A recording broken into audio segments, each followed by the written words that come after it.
Hi everyone, welcome back to this week's edition.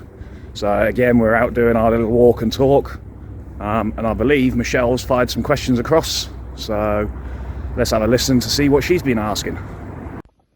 David, I've got a question for you. I was with an engineer the other day. He's been working in manufacturing for over 40 years, a lot of experience from the ground up. And somebody mentioned Lola to him, as in Loler, and he didn't know what that was. And I found that quite surprising. Interesting question. So LOLA stands for the Lifting Operations and Loading Equipment Regulations 1998. In a nutshell, without getting too complicated, it essentially means that the employer has to provide suitable and sufficient training. I'll touch on that in a second. It also puts a higher duty on them when it comes to mandatory inspections. And what do I mean by that?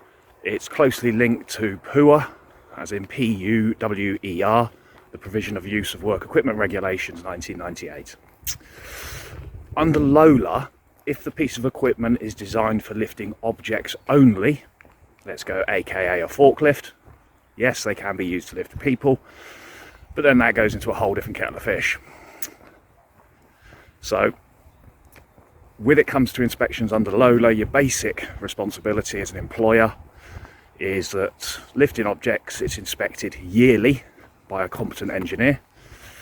If it's designed for lifting people, say for example, mobile elevated work platform, then that has to be inspected by a competent engineer at least 6 monthly. Now, when it comes to lifting equipment, they must all have their maximum payload marked on them, clearly marked. So if you look on the tills or the till area of a forklift, you should notice a plate which will have its maximum weight that it can lift at any one point. You should also have these on things like strops, certain devices like pump trucks should have them clearly labelled on them. Now, touching on training, your employer has to provide you with suitable and sufficient training.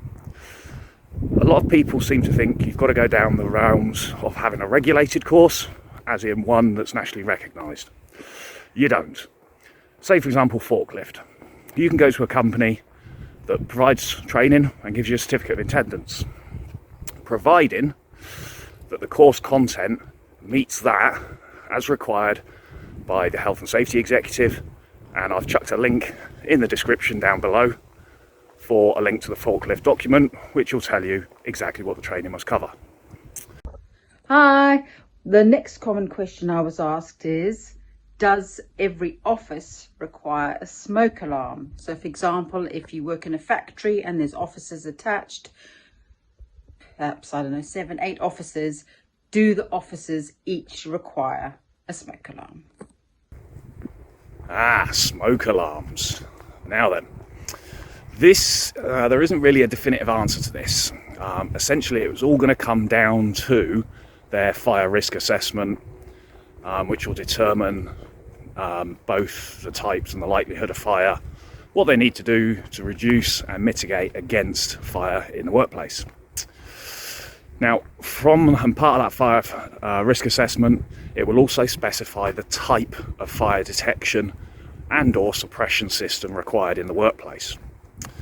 For example, if it was deemed to be an L5 type system, that would mean that there's smoke detection in every single room, irrespective of what that room's used for. Not many workplaces go for that, although it is probably the best one that they could go for. At the end of the day, a lot of companies who suffer from fire, whether it be arson or just accident in the workplace, unfortunately results in that business actually closing down. So again, sorry I can't be more definitive.